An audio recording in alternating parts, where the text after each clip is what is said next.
Well, I host something called the Aggressive Life. This is the most aggressive thing I've done in a long time. It was incredibly difficult. Right. It was not just the backbreaking work, but the behind the scenes, convincing people this is the right thing to do, figuring out how this was going to impact my family financially. You're making commitments of these are things we're going to do, and those are all aggressive things people don't want to do. It's just save it. This was no, it's okay. Yeah, save it. Save the good stuff. He's recording. Oh yeah. Oh, okay, Oh, yeah. okay. no.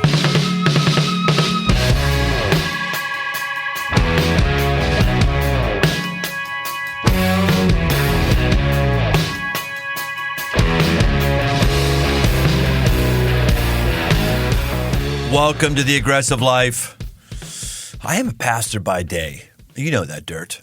I know that. Yeah, you do I know that well. I know. You're actually my pastor. Right. I am your pastor. This is not a pastor podcast. It's not even a faith podcast, though faith certainly is involved with it because I'm leading the podcast. I'm a person of faith, and I absolutely am a pastor too. But this one was a special request by me for Dirt to do this episode. We're going to go down the rabbit hole of something in pastor world. And I'm not doing it for pastors. I'm doing it because as the host of The Aggressive Life, this is the most aggressive thing that I've done for a long, long time. And it's the most arduous thing I've done for a long, long time. It's the most difficult thing I've done for a long, long time. That's why I wanted to have an episode devoted to this. Because aggressive. We got done in my day job with something that was called the push for 10X. It is analog equivalent to a campaign, but it wasn't a campaign for a couple of small minor tweaks. Well, one, I didn't want to use the word campaign because America's just sick of the word campaign in politics. Two, when we've done campaigns in the past, there have been things that I've done that I didn't want to do this time, like say, if you're not going to be a part of this, time for you to leave. I didn't want to do that for this one. And there were some other things. Anyway, it was a push. So I wanted to push on people. Just push. Like, are you close enough to God? Is Jesus bigger inside of you? What would happen if we would 10X the size of our church in 10 years, impact the kingdom of God, maybe bring an awakening to our region if God would see fit to use us that way? And just push. And it resulted in people making a 3-year financial commitment above and beyond what they regularly give. 3 years. And it resulted in a crazy amount of energy in the church, crazy amount of spiritual growth in the church, crazy amount of financial commitment, like crazy unparalleled commitments took place. I think in any industry, in any sector of America, actually probably for all of American history. We'll get into that in just a moment. And that's probably all I want to do is talk about that because I want to have somebody else talk about it. I oftentimes tell guests when they come on, hey, if you want to ask anything or talk about something, and they rarely do, but people show up here because it's, in large part because it's me on the podcast, but I generally only do the questioning, and today I'm going to do the answering. I thought about who would be best for this, and I think the person who's best to talk to me today and ask things is Joel Fireball Whiskey. How are you, Fireball Whiskey? 10 out of 10. 10 out of 10. That Fireball Whiskey whispers temptation in my ear. That's Florida Georgia Line for anybody who has any taste in music. Sounded just like them. It did sound like they broke up a while ago. I think they're still friends. But Joel Fireball, called Fireball Whiskey. I thought he was the best because one, he's really a great leader. He's a younger leader. And he leads our 0 to 18 ministry. We recruited him, hired him. How many years ago now? It's been almost 4. This summer will be 4 years, yeah. And he has just turned it around. He's done an amazing job with our student ministry. He's just doing phenomenal. He's one of our bright stars for the future. And he also happened to work in churches before he came to Crossroads, which gives him some perspective on how astounding this is. And I thought he might have some good questions and some comments here. So I'm going to respond and react to you now, Fireball Whiskey. Take it away. Right, This is now your show. Honored to be here. And for anyone, I've done campaigns. This is not a campaign, it's a push, but I've been multiple places for it. So for anyone that is just at square zero, they don't understand fully what's going on, any other context you kind of want to add before we hop into the real meat? Well, in terms of what a campaign Just traditionally is? what in the world? Wait, I thought people already gave to the church. What is this special thing? Oh, that's a good word. Okay, so churches have the level of giving that this is true 99% of the time. There are some outliers, but 99% of the time, churches get enough giving to take care of their current people and do their current ministries.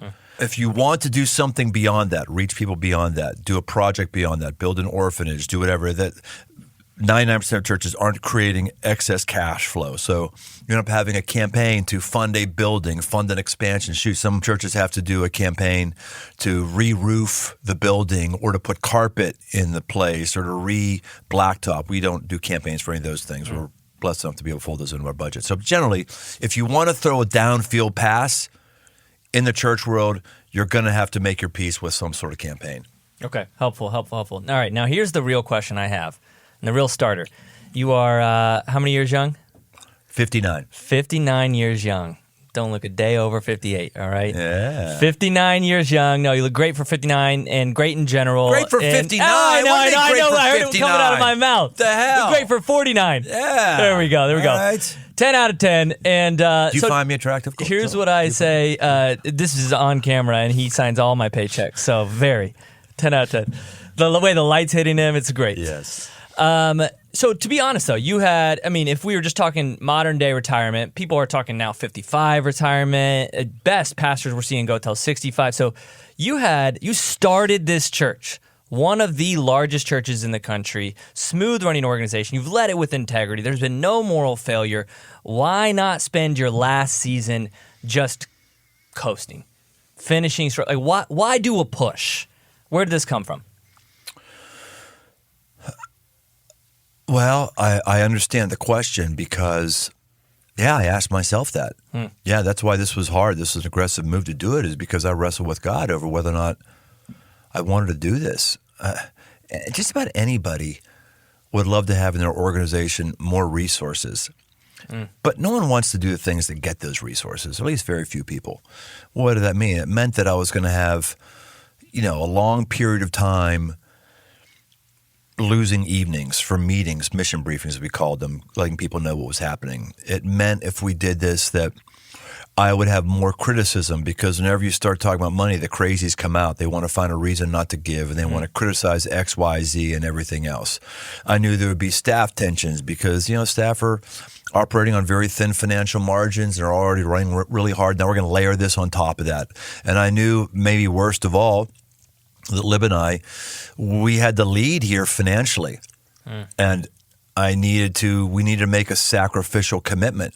So all of those things combined was why I would drag my feet on this, and I wasn't really up for it. I think what got me over the hump, Joel, was the dream of an awakening. Now, what happens if God brings a supernatural outpouring of his spirit and we can be involved in that? Or maybe he might even use us to kickstart it. I think it was that dream more than dollars just represented the potential for that dream. And also, I've already declared that I'm done at 70. So I've said that's my finish line. You can do it to 80. Yeah, I maybe could. I'm actually, Joe, I'm having so much fun right now. Come on. So much fun. I'm second guessing why I declared that. But I do have a finish line on the senior pastor role there. And so, it's a final push for me, a final decade push. I'm going to be knocking on 60 next October. October 1st, if you want to send me a very expensive gift card or you're going to need it after the push. Or a gun or something like that. Yeah. Now, I heard a quote recently that said, your church can never outgive the generosity of the leader. Would you agree with that, disagree with that? Because I know many people might criticize a larger church for doing something like this, but this isn't benefiting you. This cost you. You went first. You want to speak to that at all? I agree with that. I think there's a spiritual realm at work in all of our lives. It's an invisible reality. The book of Ephesians talks about there's principalities and powers at work. There's just stuff that's underneath the scenes that you can't see with your eyes, which means that certain things are true. Like if you're leading something, the speed of the leader, speed of the team, or don't expect people to do what you're not already doing. You have to be able to model what you want to motivate people to do. In everything. If you're not having a prayer time, don't plan on anybody else having a prayer time. If you're not loving your kids, don't plan on anybody else loving their kids. And if you're not taking on financial commitments to bless other people, don't expect other people to do it. So yeah, I agree. Now, does that mean that the senior pastor has to be the largest financial contributor? No, the senior pastor never is that, because he never makes more money than people in the church. Does it mean the senior pastor is going to be the most financially pinched in the church, the most sacrificial? Maybe. I don't think that's the way it was this time. In the early days, it was. Yeah, in the early days, we gave everything, like it all. We didn't sell our house, but all, to the point where God's got to show up for us to hit our car insurance. Wow. And people end their commitment early, and I remember just like wrestling with God, like, wait a minute, there's no way we can end ours early. It's like paycheck by paycheck, and I made my peace with it. Well, God hasn't called them to sacrifice as much as I'm going to. So, but all that stuff, Joel, is a backdrop for why you don't want to do this. This episode might inspire you. Yeah, I'm never doing one of those. Or could inspire you, I got to start giddy up, Yeah. Or if you do, it's going to be hard. Yes, it is. So let's talk about it. Spoiler alert, there was some success to this, which we'll get to. I'll let you reveal numbers and data, but let's start at the beginning. What's the origin story? You said you don't want to tell them at the beginning, so they know that I think they got to keep listening. All right, fine. They got to keep listening. Fine. But you're in charge here. No, you're in charge. I already gave it to you. So it is. You failed the first test. This is the first test. You actually don't look a want day to lead. over 19. Yeah, there you go. So let's get to the origin story of this. Knowing it's some type of a success, you use the word awakening. Expand. Well, as I'm getting older, there's things in the Bible that I haven't seen that I want to see. My list for what those things were 15 years ago is a lot shorter than what it is right now, because I'm seeing it larger. Like, I wanted to see a board that was full of people who had come to know Christ inside the church where they were. We're seeing that. Not everybody, but we've got a good percentage of people on our board who've come to know Christ inside the church that we're in. I would have wanted to see and have my hand in miraculous healings from prayer, and I didn't really have much of those at all 20 years ago. I've had the opportunity and blessing to be involved in a lot of those right now. A lot. One of the things in the Bible, the New Testament, that I want to see and be a part of is a genuine awakening. Acts chapter 2, the day of Pentecost, the Holy Spirit falls on groups of people and they start speaking languages they never heard in a classroom. People start giving their lives to Christ in large numbers, and it's just a runaway train that starts changing culture and society. It's arguable that Crossroads has been a slow-moving awakening. It's arguable that we have. It's expected now that you're just going to baptize 2,000 people every year. We've done it for the last 3 years or something like that. So it's arguable that this is happening. It just looks like a different form than it would have been in Acts 2. But I'd like to see more. And as I started reading and talking with people who are experts on this, I thought, there's a different gear that I want to be able to hit here. And then where does the space part of this fall in? Going after the moon. This is the providential hand of God. Sometimes you can't see God moving, but his hand is always underneath moving. He's always working some way. I was on a plane and I watched a movie with Ryan Gosling. I think it was called First Man. It was about the space race. And I was that movie, I remember crying in my seat. And the main reason I cried wasn't because I was inspired by space, but I cried because it showed the tension that he and his wife had. It showed that his commitment to the mission was hurting the family and hurting their intimacy. That's my story. My commitment to the mission of the kingdom of God, commitment to the mission of Crossroads, really hurt our marriage almost irreparably. It isn't. We're living the best place we've ever been. It's fantastic. But I watched that story. I said, yeah, that was Lib. A lot of nights me away and doing things that were dangerous, but feeling like I just had to do it. It was part of what the mission was. And she was left holding the bag. It really was the first time I saw that movie. It was really, really powerful. And then that launched me on a I need to read more stuff about this Apollo thing. I remember when I was a little kid watching it in preschool, but then I got this book called Apollo 8, and it mesmerized me. So I was on this journey of just finding something that parallel ministry, but wasn't ministry, but I just felt grip my heart. I learned a long time ago, the key isn't reading a lot. The key is reading the right things. And I just got into a vein that was stimulating to me. And then I came in to work one day for a meeting, and they said, hey, we got this meeting of a creative meeting. It's a pre-idea meeting of what the push could be around, what the creative parameters could be.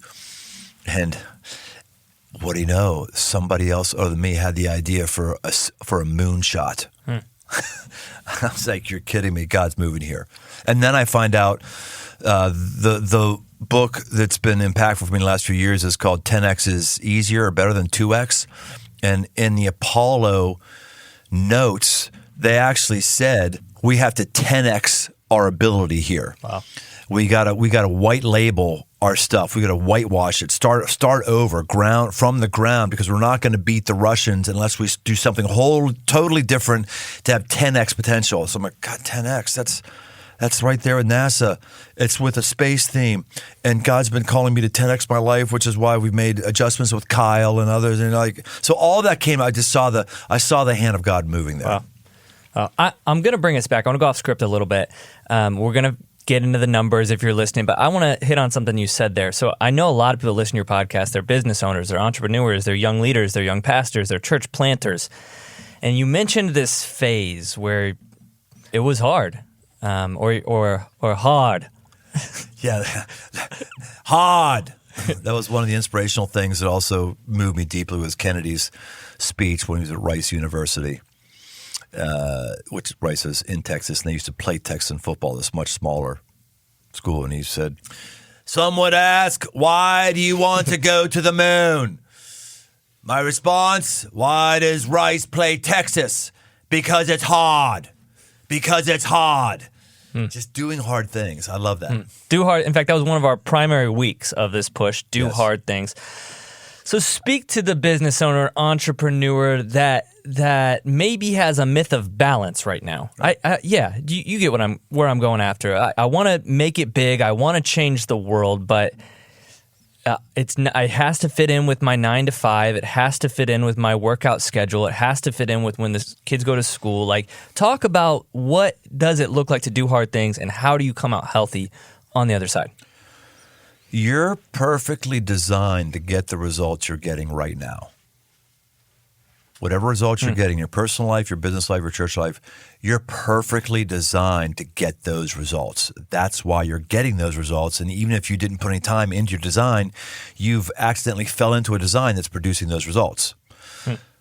So if you want different results, higher numbers, deeper impact, whatever it is, it means you're going to have to do something that you're not doing right now.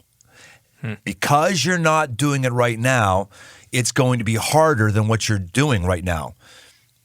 That's just the law of life. It's a leadership lesson. And we don't want that. We just want to keep verifying and justifying that what I'm doing right now is going to work. I just need like a little more management. I need a little more systems. I'm fine, get more management system. But no, you're not going to go the next level until you do something different. And we like to think, church leaders, I just got to pray. I just pray and hope God blesses it. Definitely pray. Definitely hope God blesses it. But the way you take new territory is the way the nation of Israel took the promised land. They crossed over a body of water they'd never been across before. the Jordan River.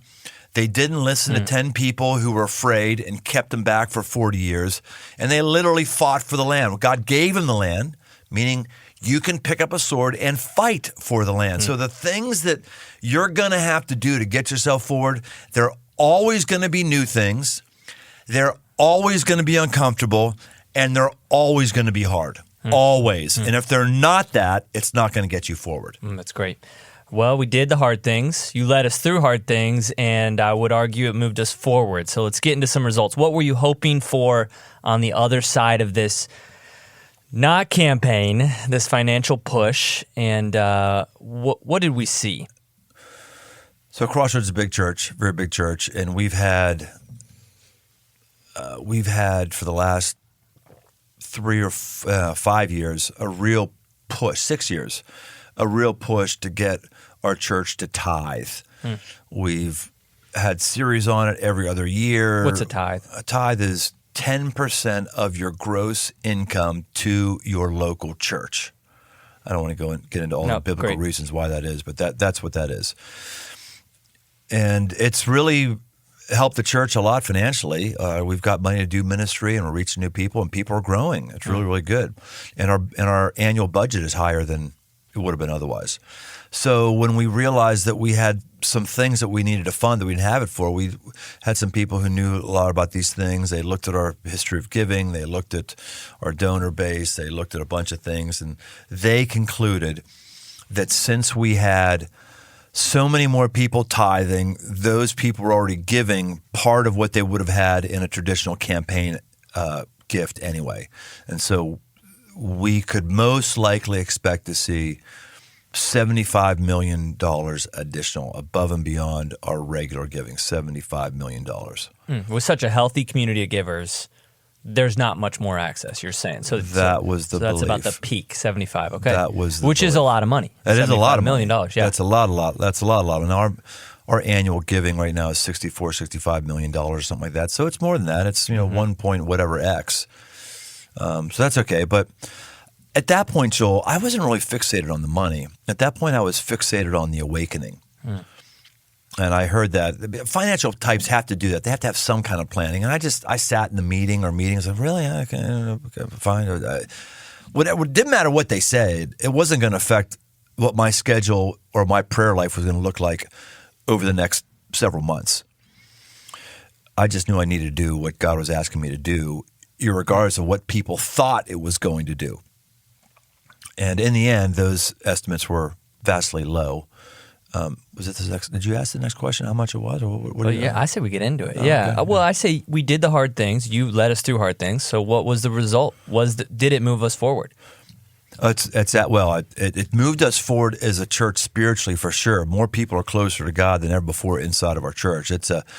There's a revival that's happened inside of Crossroads. It's crazy. And yeah, so the 3-year commitments above and beyond people are to give, where it is right now is $205 million. That's above and beyond what people regularly give. Yeah. So that's still going on the everyday giving, whatever we $65 million now. In addition to that, $205 million. Now, since I get to see behind the curtain a little bit, I think this is kind of a cool thing. Before we knew that number, there was a number after you'd heard the 75 that you were praying for, kind of your moonshot. Do you want to share that number? 200. Yeah. Yeah. And when you announced to our staff what the number was, what was it? At that point, I think it was like 195 or something like that. So yeah, I announced to staff last week, Wednesday. Yeah. And since I announced staff last Wednesday, it's gone up over $10 million because there's a wave that's crossed our church, and people want to jump on the love train. It's really weird. You would think like the larger the number, the more it would disincentivize people because I'm not needed. What's my little bit here? But it's actually worked exactly the opposite because there's a move of God happening, and people are really excited, and people want to be in. They don't want to be left behind. They want to be part of it. Yeah. That's fantastic. And you should have. And you said you should have started praying for 300. Prayed for 300. I did. As soon as it came in like that, I was like, oh my gosh. It's kind of like if you list your house for whatever. Because if you list your house for $200,000, and then someone comes and like they give you the asking price the first weekend, you're not excited. You're going, oh, crap, I listed it too low. Yeah, that's right. I kind of felt that way. I thought, I was probably praying too low. I should have prayed for 300. That's so good. Okay, well, here's kind of my final wing of this. I know, as a staff member behind the scenes, of course, we were public about what this is funding, human trafficking and helping end it in Nepal and India, as well as getting into prison ministries, next generation wing, camps, all this stuff. That said, from an outside perspective, right now, the mega church finances and just kind of scrutiny against them, why would we lean in? Why would we show our numbers publicly? Why wouldn't we just behind the scenes say, yep, we got a lot, type thing? Like what is? Are you seeing any of that? I know, yeah, and I know there are some bad apples out there. So yeah, how do you speak to that? Well, this is the first time we're showing our numbers publicly. I've instructed our social media and everybody, we do not publish that number. This is not an because it's going to freak people out. I mean, local United Way in Cincinnati, I think was $43 million a year, something like that. And that's every corporation in Cincinnati when they squeeze them for fair share giving and CEOs feel like they got to get people to go. So I don't know if there's ever been that amount in a campaign in any sector, you've had like Ray Kroc's widow gave Salvation Army like $1 billion for community centers or something like that. You've had those kind of crazy, but in terms of like a sustainable, I don't know of anything that's ever happened like this. So we don't want to do that because people aren't going to understand it. But in the context of this podcast, it's not the number, really not. It is these listeners here. We're trying to encourage them to make aggressive moves, and we made an aggressive move, a bunch of them, and it's had fruit. I want people to have more fruit. I think from my angle, you host a podcast called The Aggressive Life, and this was your chance to be aggressive. What do you have to say to people out there that maybe you've pushed on before to be aggressive, but this wasn't you just pushing people. You were living this out first. From the most recent aggressive move you made, actually that you're making, you still got 3-year financial commitment to live out. Right. In the moment, what advice do you have to anyone, church leaders, business leaders, entrepreneurs, husbands, wives, etc., in the most aggressive moments of their life? Well, you're here to lead. Any of those titles you just meant, they're leadership. You lead. That means you have to get there first. Shepherd gets to the field first, or at least he's been there so he knows the grass is there so he can take the sheep there. You've got to get there first.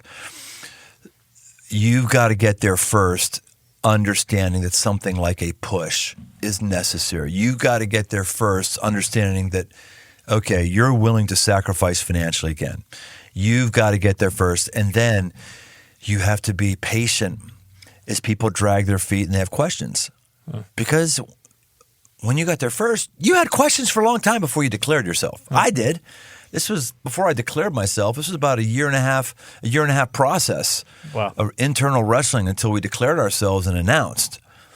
You have to be at peace with that. That means there's just going to be tension that you feel that nobody else feels. You're going to feel alone because you are alone. Because you were leading, you were feeling this thing. You're starting this thing. Got to be comfortable with it, though. That's what leaders do. It's great. So just because you're being aggressive doesn't mean you're not wrestling while you do it. It's very hard. Well, I was still wrestling when I decided to do the push. Didn't mean I understood how much Lib and I were going to give. That didn't really come into fruition. I had a number that was a massive number for us, but it didn't really come into fruition until maybe week 3 or week 4 of the push. So you were already running. Yeah, I was running. So you were already making aggressive moves. Okay, I wasn't in the financial discernment process a year and a half ago. I was in the spiritual discernment process. Is this the right thing for the kingdom of God, for the church, and for me? That's great. Big news. The final book in the 5 Marks of a Man library, a 60-day devotional, officially releases on December 3rd. It's chock full of original teaching, scripture, prayers, challenges to get you off the bench and into the game. You're going to grow in what you practice. And this book is all about that, focusing on and growing each of the 5 marks in your life until they become second nature. What are they? Men have a vision. Men take a minority position. Men are team players. Men work, and men are protectors. The 5 Marks of Man devotional, 60 Days to a Powerful Life, is a perfect gift for men of all ages, whether they're 13 or 103. Find the 5 Marks of Man devotional on Amazon or wherever you buy your books. Now let's get on with the show. So I'm curious for you, Fireball Whiskey, this is your first time being in something like this here. Yeah. What was different for you versus ones similar things that you've experienced in other contexts? Yeah, BT, you are not going to like this answer. You're going to judge this answer. Okay. Previous organizations where I've been a part of a campaign, it was not required for the most internal people, staff, etc., to be part of it. Ann and I were. In fact, we were excited for this. It actually got less exciting the closer we got. But we were excited for this when it was a distant idea because we've felt similar, closer to God when we've been pushed financially. But in previous times, you'd get 30, 40, 50% of staff involved, and then you'd get 30, 40, 50% of the church involved. And so I won't out the church, but I did just recently hear of a church that met about 25% of their financial campaign goal. Theirs were almost an exact alignment date-wise as ours. So they just wrapped up. Interesting. Met about 25%, and it came back about 30% of their staff were involved in it. So I'd say that's the biggest difference. I heard another one that was 50% of their stated goal, and it was 20% of their staff were involved. Yeah. Yeah. Yeah, I mean, to get back to leadership, this is just, you haven't asked your question or made your statement yet, but yeah, it's like we spent months getting staff aligned on this. Months. Yeah. You can't have somebody who is full-time committed to ministry, even though they're on the lower end of the pay scale from somebody who's in the business world. You can't have people who are actually called to ministry and called to do this thing who also aren't called to make some sort of financial commitment. That's an absolute. Yeah. When I find churches having a hard time with money, I'm always say first thing, look what your board members are given. Look what your staff is given. Because again, back to that principalities and powers, that spiritual realm, we've got to cope with that and bring things in alignment. Well, and this is where I'll pass it back to you because it will answer the question, yet you'll get to get into what I think was one of the secret sauces on being on. This is my third campaign or financial commitment at a church, but my first one with Crossroads. And so besides just the staff thing, there was something you hinted at it called mission briefings. We saw, I believe it was 4,000, maybe 4,500 people in living rooms. Not in a living room, in living rooms, who all individually got to see behind the curtain, and it was a lot of work. I believe 102 different meetings. Are those numbers sounding accurate? Yeah, roughly. Yeah. Tell everybody about mission briefings, and maybe even compare them to past campaigns. Like what are they? Have they always been a part of the secret sauce, and have they always been called mission briefings, or what are they? Yeah, we used to call them personal contact meetings. Okay. The last time we did a campaign, it was called I'm In. It had a military theme and people jumping out of planes. And so that's where the mission briefing came in. This is our mission. Let's brief on that, which the military may do. So we carried that over to it. Yeah, it was a huge Herculean thing. We wanted everybody in the church to be in a mission briefing. We didn't actually want to spend too much time on the weekend talking about the projects, or as we call it in our context, the territories that God wanted us to expand. We wanted the nuts and bolts and the numbers to be someplace else. We wanted to keep it really spiritually focused, heart focused on the weekends and in the printed guide that we gave people. So that was the time to get down and dirty on numbers. And we had to do some different things. In the past, only I've done them, or maybe one or two other people. But this time we got all of our community pastors involved, all of our teaching pastors. So people were hosting meetings left and right. And it really helped us fan out and spread out. And then if you didn't get invited to one of those, what we did for that was we said, okay, Brian, how many meetings can you do? And my assistant said, well, in the next 6 weeks, you can do this many.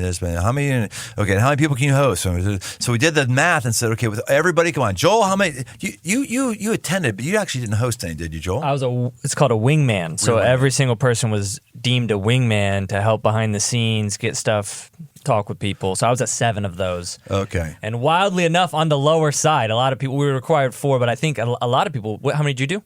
20? 11. Close enough. Yeah. So, I mean, it was wild. And just to let people know, I mean, this wasn't just, hey, some of these people are driving 30, 40 minutes. I heard one person was driving from Dayton because it was the one they could make. Right. So you make it worth it. I mean, there is Food, snacks, drinks. Right.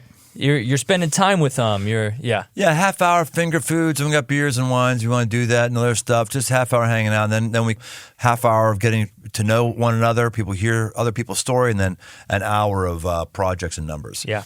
So outside of mission briefings, for people listening that are all right, I'm ready to make an aggressive move as a business leader, church planter, mother, father.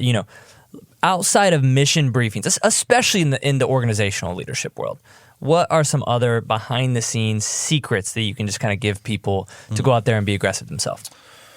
Oh, that's good. And the thing they're leading? Well, I'll just, instead of talk about general principles, which we do a lot, I'll just keep it on the push and just keep it here. I think alignment is really big with everybody in the organization. You've got to have an alignment journey with staff and with board. You can't just say, we're going to do this and everyone's excited. No, you got to let people process that through. You need to have that. You need to have something that's the creative container for it to fit in. And that creative thing is something that you personally are excited about. You also need to make sure that the right people in the church hear about it in the right time. With the way we got the mission briefs, we just found out how many we can do, did the math, how many mission briefing, and then we said, okay, if it's, you said 4,500, if that's what it is, okay. We took the top 4,500 givers because the people who are giving are the people who are going to be most warm. I don't know what the number 4,500 gave. It wasn't probably that much. I don't know what it was. It wasn't like, but you're just trying to get people included, bring people in to be part of the journey because it's a journey. Another thing I would say on these is this is a big one. I'll ruffle some feathers on this. If I ever get to talk to the pastor and I talk about this, I know what they'll say. They'll say, no, that was a one fund, right? That's the nomenclature most churches are in one fund. Have people make a commitment that's their tithe and then whatever they're going to do above that and put it all into one fund. No, one fund's a horrible idea. I've been saying for years, a horrible idea. No offense to those of you who've done it. You just left a lot of potential on the table. Let's just use a round number. This isn't that unusual in culture anymore, but let's just say someone's making $100,000. So they're making $100,000 and they're already tithing $10,000. Say they're tithing $10,000. And then you take them through one fund. They come to the end. They write their card down. And they go, okay, well, I'm going to start. Okay, well, first I'm already at 30,000. Sheesh, 30,000 already over 3 years I'm giving. Dag. Already 30? Well, meanwhile, if you're tithing or doing that, it's automatic. You're not feeling that at all. Yeah. It's just on and going. So you already start in a hole because people are going, they're reminded of already what they're doing and they're already doing a lot. And so you properly affirm people for that and all that stuff, but you tell them, hey, that's funding the missions of our church, the ministry, the benevolence, all this stuff is going, thank you, but we're trying to take new ground. That's why we need above and beyond. So it gets people out of just looking at what they're currently giving into what their next new normal is. That's a big thing. I'm not a one fund thing at all, unless you have a very small vision. Like if you just need new roofs and carpets, fine, do one fund. But if it's something that is beyond your understanding and requires big faith, you're going to require big numbers and never give people an excuse not to give. Yeah, talk about that big vision. I remember growing up, I'm a pastor's kid. We did one growing up that switched us from pews to chairs. That was our big, which was controversial, but also financial. But that was it. That was the end vision. Talk about, it almost feels selfish to say, hey, no, we need more than chairs. We need to go, but I know it's kingdom minded. Just expand. Why is it actually selfless to go after more than less? Everything about Jesus' life was about more. Everything. All of his teachings was about more. More obedience to God, more of your heart to God, more of people in the kingdom. He gives the parable of the good soils. There's different soils like rocky path, thorns, all these things, beaten path. And then the good soil produces a return, 30, 60, and 100x. 30, 60. When I internalized that most recently, I thought I probably should repent for calling this a 10x. It's great. 10x push. We should at least gone for 30x, right? Jesus tells people to get into boats, go all over the world, share the gospel. He takes the 70-ish and he has them go up in pairs and tells them to go out into the countrysides and to go out and do their thing. Everything is the kingdom is about advancing. Jesus says, greater things will you do. Greater. His expectation is greater. And he would be incredibly gratified. This is almost going to sound heretical, but I'm going to say it anyway. Jesus never moved people to commit $205 million. Expand on that. He never made. He had some funding mechanism. Some funding. We don't know a lot about it, but this is a greater thing that he did in terms of numbers. Jesus never built a 100,000 square foot building. If you've ever done that, Jesus never started a camping ministry where people go out and people from all over the country and world come to him. We had our last man camps, 7 countries, 43 states. I'm not saying we're better than Jesus. I don't even come close to. Yeah. Not close. But Jesus knew what he was doing. He was setting a foundation for his believers to build on what he did. That's what he meant. Can we just take him at face value and just say greater things? That's in the Bible. That's Jesus. That means that he wants us to keep pushing and keep going. And this whole thing of just a teaching center where people get taught or people have their wounds bound up because the big bad world's hurting them, or this place where we can have just pure entertainment that isn't tainted by the world. I'm fine. Let's have all those things. Fine. But that is not more. That is not the kingdom. That's just table stakes into doing what God wants you to do. How many emails on a regular basis or messages do you get that are on the cynical side about growth? I'm not getting that much anymore, Joel. We've pretty much frustrated and chased those folks off, which also I think one of the reasons why this push number is so high and so astronomical. It's just crazy, insane. I mean, insane. Because our church is more committed. We have the average commitment level per person is way higher than it was 5 years ago. And the people who are in, and you don't have to explain to them why it's good to reach new people and why it is good to grow. That's why they're doing what they did. Can we talk about an aggressive move in the middle of this? I don't even know if it was related, but it definitely helped. That I think ties into just leaders listening. You replaced yourself, or at least a lot of what you do, and gave somebody else. You were senior and lead pastor, Brian Tome, and you gave one of those titles away, and I think helped multiply us during this. You want to talk about that at all? Yeah, we've had him. We had him on. Well, actually, he did a role like you did. He interviewed and asked some questions a couple of years ago, I think it was. Kyle Ranson. He's the lead pastor. I'm the senior pastor.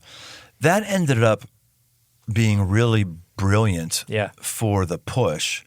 I think it was a secret sauce. It was part of it. It was because it told the church, okay, BT is getting a little older there, and he does do dangerous things. He fights, he shoots guns, and he rides motorcycles. What happens if the guy's gone? Well, it kind of answered that. Oh, if he's gone for whatever reason, Kyle's here. We really like the guy. He's a really, really good and strong leader. So it gave people comfort that I'm not just committing to a guy's vision. This is our vision, a we thing. The second thing it did was that it just multiplied my impact, because if he has that title, he can go and do things and people take him more seriously than he was before. When he leads a mission briefing, it's just as important as if it was me. If he goes up and visits our Dayton campus or Columbus campus, it's like I went up. I'm not going to be able to get around to all those places. I've replicated myself in that. And that move gave people a lot of comfort, not just more logistical firepower. Was that hard for you? It hasn't been hard since I've done it, I'll tell you that. Okay. It's been damn easy. I tell you what. Okay, up into making that decision. It was hard, but the only reason it was hard had nothing to do with pride or ego. It was only, is this a sign that I'm getting lazy?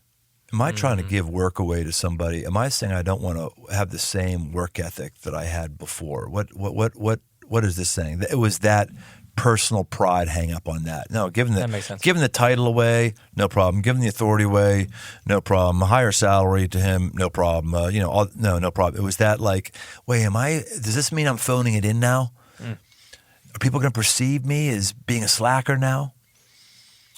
Those are things that made it hard initially, and obviously those were bad voices, and I got over it. That's right. Well, that's fantastic. I got a good one here. We've talked about organizationally, personally. What has this push done for you? Well, you talked about Kyle and just the organization behind it. This is the first time I've gotten to the end of something like this, and I haven't been totally worn out and on the verge of collapse. I mean, I feel just really great and energized right now, because I'm not sure how much of it is that the things that were different in this campaign were so life-giving, this push was so life-giving, or how much of it is that I am more spiritually mature than when I did something like this before 9 years ago. My identity wasn't tied up into it as far as, hey, if this doesn't come in, then I'm a loser. If this doesn't come in, people don't like me anymore. If this doesn't come in, then how does the church go forward? Those kind of questions used to haunt me and would put more internal pressure on me. And that just hasn't been the case. So for both you personally and now... I'll give you another one. For me, one. how it's helped for me. So my energy, it's shown that, I can take more and not be worn down. Lib and I, this is the first time she's pushed me on our financial commitment number. I came in at a number, and then she came in at a number that was 2x higher than mine. And she's never been a stingy person, but I've been the person been more pushing it than she has. That's cool. And it was really sweet and redemptive to go through this push and for our marriage to be in as good or a better place than it was before. That's great. That was really. It was also first time that we went through this, and all of our kids were of their own adult age. All of our kids made their own commitments. And we didn't. They're not living in our roof. We're not going, hey, by the way, everyone's going to do X, Y, Z. They're. My daughter was telling me about something she's talking with one of her siblings, and she said that they were talking. The three of the siblings sit around talking, and she said we all concluded that our faith is stronger because we went through those campaigns and didn't have cable and didn't have X, Y, Z. When you're adult kids, we look back and that formed us in ways that we didn't think we could. Did something hard. Hard, because it was hard. That was meaningful when she said that. So I'm in a better place than I am right now because of God pushing me, and I'm really grateful. It's great. Yeah. Here's a big question. It really is. What happens now? I mean, okay, a big number's committed. It's not in. We're going to act like it is? Are we going to... What is next? So we've only been through the discernment part of the journey. Now we have the action part of the journey, or the fulfillment part of the journey, where people have to actually do what they say. That's what's now. That's important heavy lifting, because a lot of people have this exuberant, whoo, I made that commitment, whoo, it was great. And it is great. It's awesome. That's why I love Commitment Sunday. We come forward and people bring their cards. We did it one time many, many years ago. We were on the leading edge of tech, having people text in their number, or we were thinking about that, and we said, no, we can't do that. Some things you just need a tactile thing. So people are coming forward and dropping their cards with their families on boxes, or in this case, NASA mission control desks, dropping them in there, and you're up there because you want to be part of it. Those are on the stage. You want to talk about why they're on the stage? Yeah, they're on the stage because people are consecrating themselves. They're bringing themselves forward as a sacrifice. It's like you're bringing your lamb to the altar. You're coming. You're consecrating yourself. You're stepping out. And I love being up on stage when that happens and just seeing people teary, seeing people resolute. Some people I'll fist bump, like, come on, Other people I see, I'll go and hug them. But people can see me, or the community pastors on the stage. It's a beautiful, really nice pastoral moment. And those stories are crazy. I mean, dude, I don't know if you have any, but they're crazy. Any off the top of your head? Okay, I'll give you a few. Yeah. I'll give you two. One guy had an atheist who his dad was an atheist, and he recently died, and he got his whole inheritance, and he said, this inheritance has to go. It's got to go to the push. It's an atheist. I hadn't heard that one. Yeah, my atheist dad is going to fund the push, fund the kingdom of God, whether he likes it or not. That's awesome. That's neat. The other one, I don't know if I've told you this one. This is unfreaking believable. Oh, this is the one you said you were going to share with the staff, but you didn't know if you could yet. And I didn't. No, I haven't heard it yet. I guess this is it. I'm excited.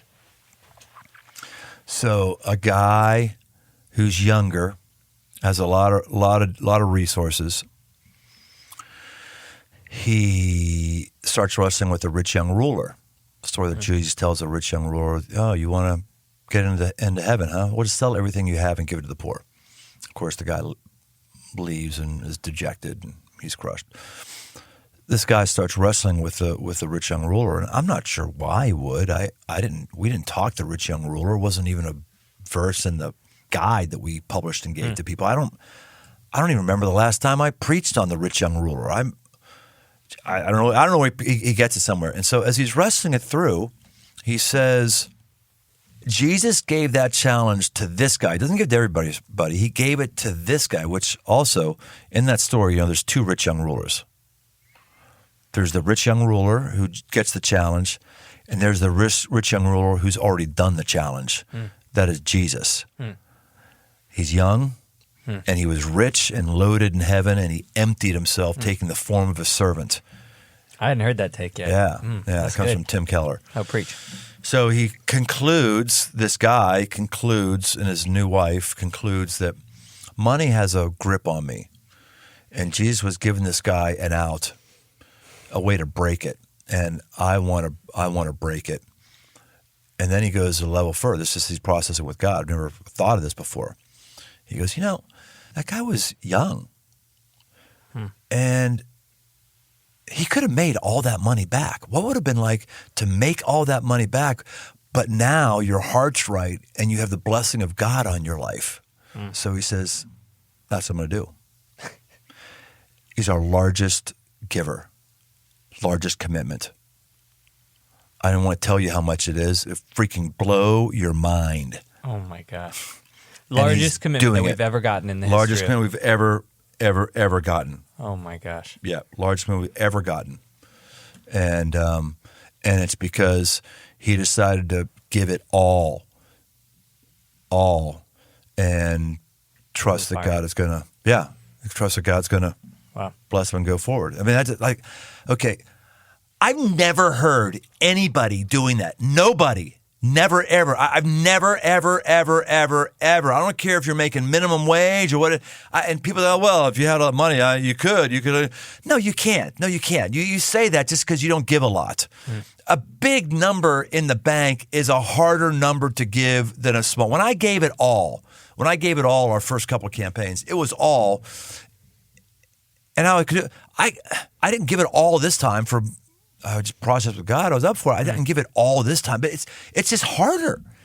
And so that level of commitment and faith, we're seeing that stuff here, and it's astounding. Oh my gosh! Now I'm sharing big numbers here right now, but I know this is the time everybody checks out. Yeah, sure. Okay, let me just say this.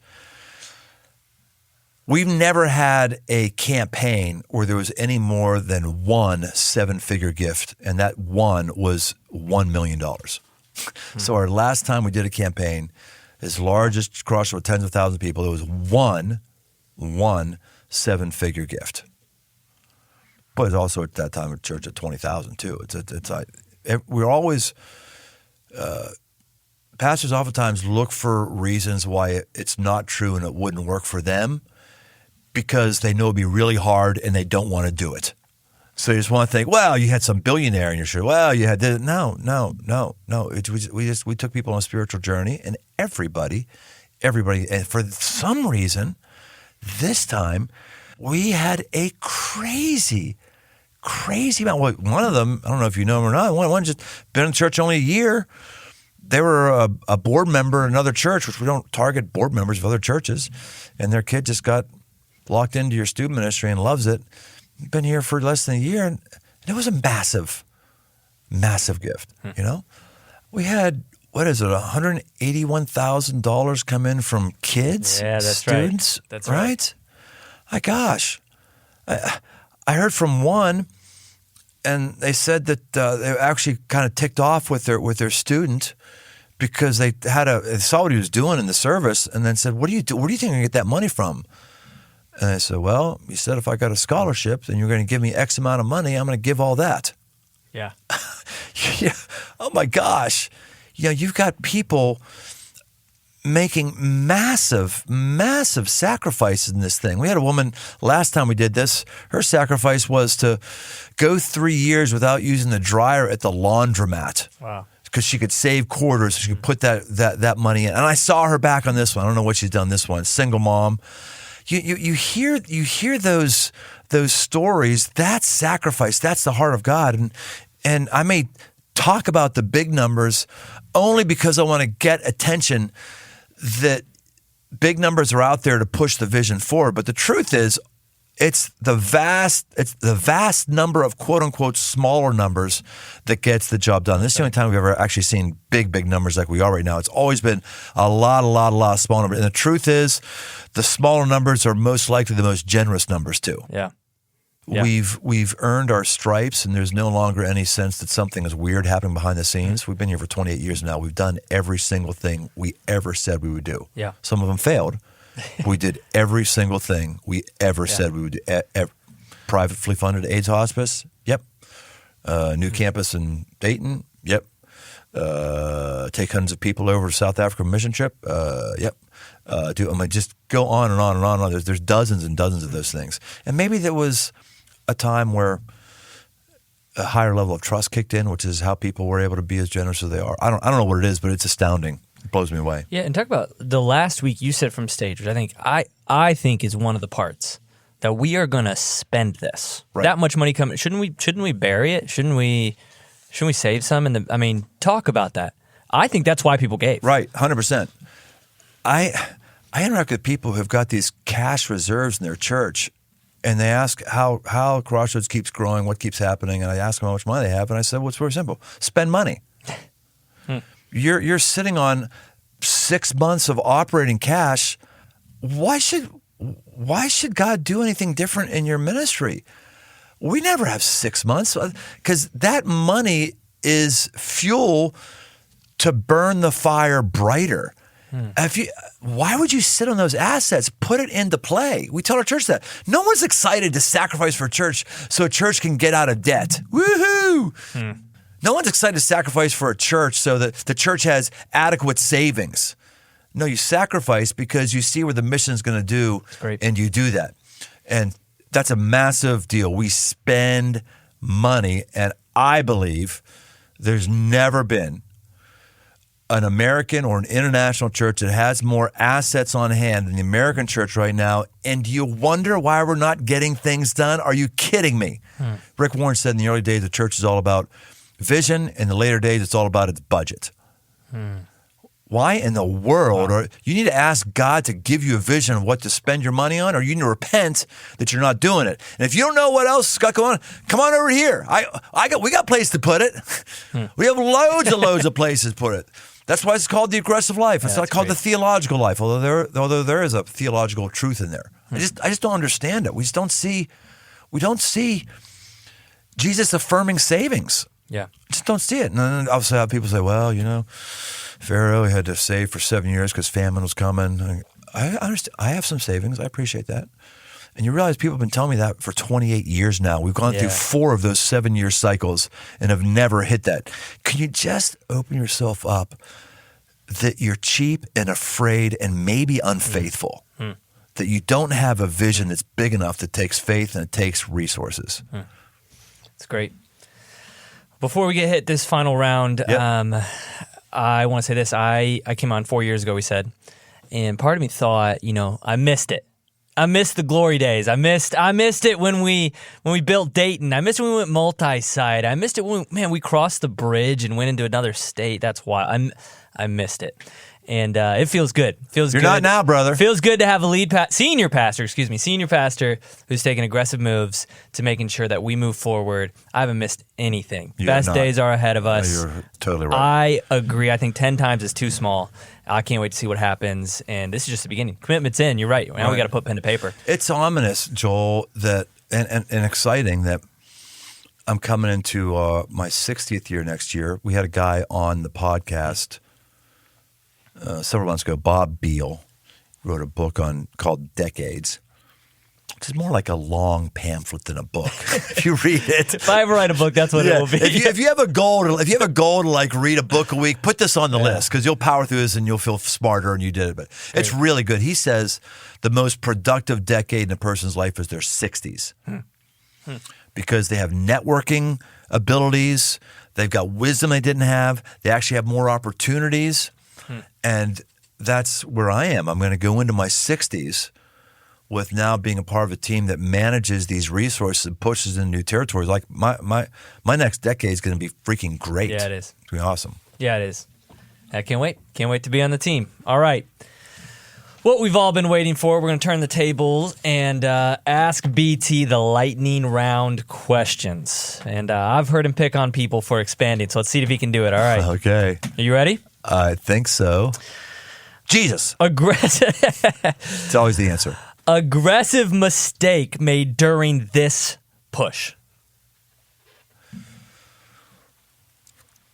It was the last weekend. I quoted Rick Warren, and it was inappropriate, not helpful, and probably not true. He said years and years and years ago, I heard him preach. He said at the church, he said, "You're not going to out-sacrifice me." And I said that in one of our services, and immediately felt like that was the wrong and bad thing to say. I didn't say it again. All right, biggest learning for you. Have as many people carrying weight for the logistics on the thing as possible. That's good. Favorite moment?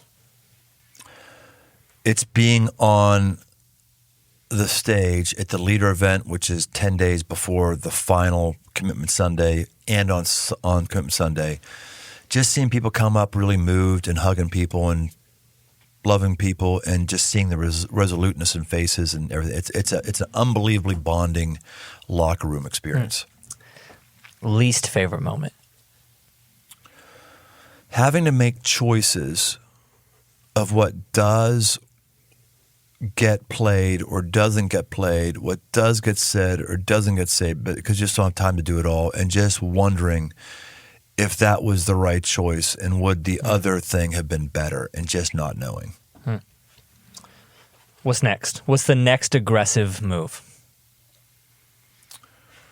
It's spending these resources appropriately and positioning ourselves to see if the Holy Spirit sees fit to use as an awakening. Ooh, I know it's a lightning round, but you'd said something in a previous meeting, or it was Kyle, but I believe you guys had talked about it in your team. Amount of people that win the lottery that go bankrupt. Do you remember that stat? I did give that stat. I don't remember what it is. It's up there. Yeah, 60, 70%, something. I don't remember it verbatim either.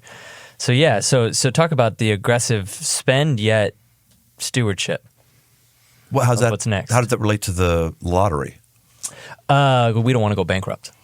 We don't want to just spend because we have it. So we got to be aggressive, and we're not going to put it in savings yet. We're not going to be foolish. Well, that's apples to oranges.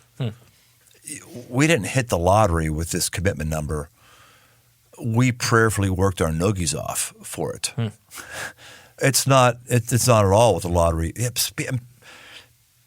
People might think that. Like, again, we're always looking for a catch, for a reason why something isn't the way it is, for a reason why there's a weird thing happening, a reason why this is bad. That's what everybody thinks who isn't generous. That's what everyone thinks who isn't sacrificial. You know who doesn't like tithing? People who don't tithe. You know who has the objections as to why the Bible doesn't support tithing? People who don't tithe. Yeah. You know who it is who has the hardest time with marriage? People who refuse to commit and say I do. You know who it is who has the hardest time sacrificing for children? Those who refuse to have children. You're just you're talking about operating on a different level of commitment and abidedness in Christ when you do something like this than those who won't. And those who won't, the loudest boos always come from the cheap seats. They're always going to be the naysayers of this and that. But the truth is, this amount of resources is going to get handled really, really well because the best predictor of future behavior is past behavior. Past behavior is this has always made us stronger, and God's only increased those numbers, and they've only got managed better. While we've also made mistakes and other things that haven't worked out. So I love being part of a church that understands those things and is supportive of it and is adventurous. I love it. Great. Well, it's been a pleasure, BT. What question should I have asked you that I haven't asked you yet? I would have asked how it is that you get a church aligned to a vision. But since you didn't ask it, I'm not going to talk about it. No, we got to talk about this. We got to talk about this. If you stayed with us this long, we've got a bonus question where BT asked himself. Yeah, let's talk about that. Yeah. Vision. How in the world have you gotten a church of this size, any organization of this size, to align to such a vision? Well, I know the question. I'm not sure I know the answer, but I'll think of some things as we go on. Great. You have to believe it to your bones. You've got it. You have to live it, eat it, drink it, so much so that you understand it. You know the taste of it. You see it in your mind. And you have to crock pot it. It's got to be in there stewing in your juices. You might have remembered it was about a year ago. We had a series on Nehemiah, and I said, "There's something stewing. I just can't bring it out. So I gotta crock pot it. I can't tell you about it right now." What was this? It was this whole thing. Wow. You know, you got to own it. You got to be able to see it. That's really what a vision is. By the way, it's not a vision if you've seen it with your own mind or with your own brains. If you've already seen it, then it already exists. It's not a vision is the way I'm using vision. It is a good thing you should do and maybe raise money for. But when it comes to visions, people haven't seen them. People hadn't seen the walls around Jerusalem built up. Nehemiah saw it. That's why he cried. He was crushed about it. You have to see it in you've got to know it. Not necessarily know that it's going to happen, but you have to understand what this thing is, and you got to sit on it and crockpot it for it. And then you've got to start leaking it out to small groups of people who are close to you and have influence.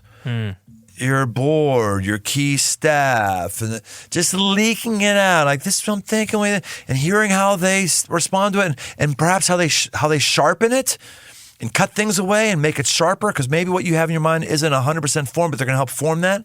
And then you roll out the next level. You roll it out to an all-staff meeting, and you see how people respond to that whole thing. And then you're gauging where people are contributing to it, and then you're putting bite to it. Then you're going back to the same people saying, if we're going to do this, I need you to do this. You got to be in on this. And you got to reward good behavior. You've got to give inspiring things. Stories are huge.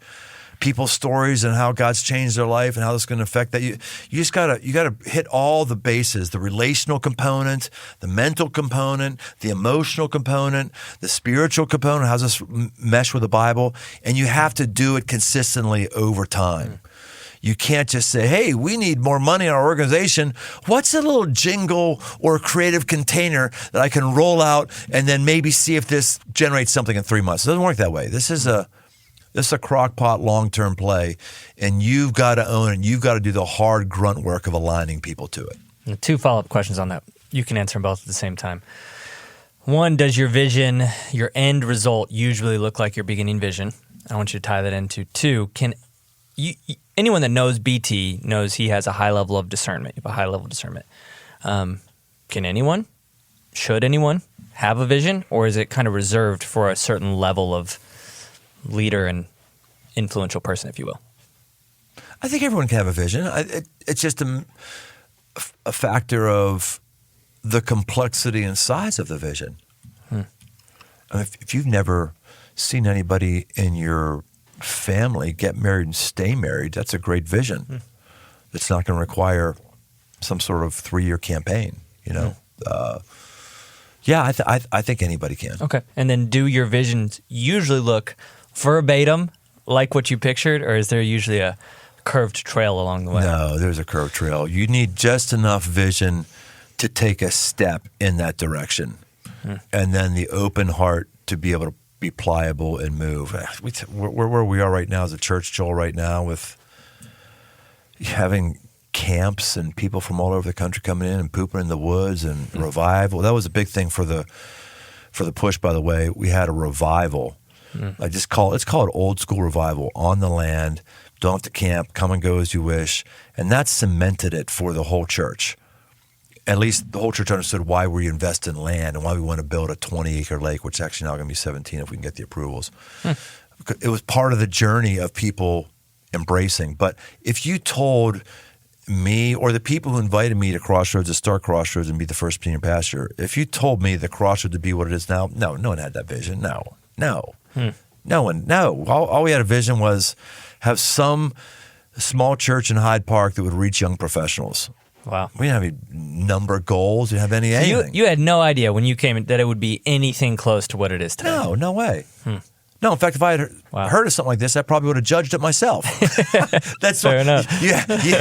I'm reaping what I've sown, I guess. Yeah. No, I would have never had any. No. Start a thing called the CityLink Center, which brings people out of working poverty, and like your church fund it. Like do all the startup. But no, go and do a 220,000 square foot campus for girls you've rescued from the rape for profit industry in Nepal.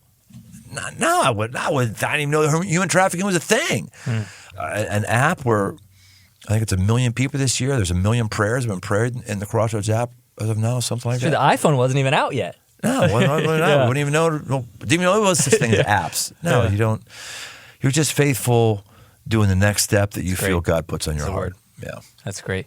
I didn't know I was allowed to just ask leadership questions. This might have been a whole different You're allowed podcast. to do whatever you want, Joel Fireball Whiskey. Yeah. Where does someone go if they want to find out more about 10X push specifically in Crossroads realm? Crossroads.net/10X. Dude, that was good. Good questions. I picked but Dirt and I picked the right guy, so thank you so much. So I don't know what the next steps is for folks. Maybe if you're a pastor, maybe something here will push you or tweak you a little bit. Maybe if you're, I don't know what it is, but I wanted to do this because this is the biggest, most aggressive thing that I've done. And I felt like I got some learnings. I wanted people to have those. And so something here applies to you. And so I trust you're going to know that and do it. We'll see you next time in The Aggressive Life. Thanks for joining us on this journey toward aggressive living. Find more resources, articles, past episodes, and more at briantome.com.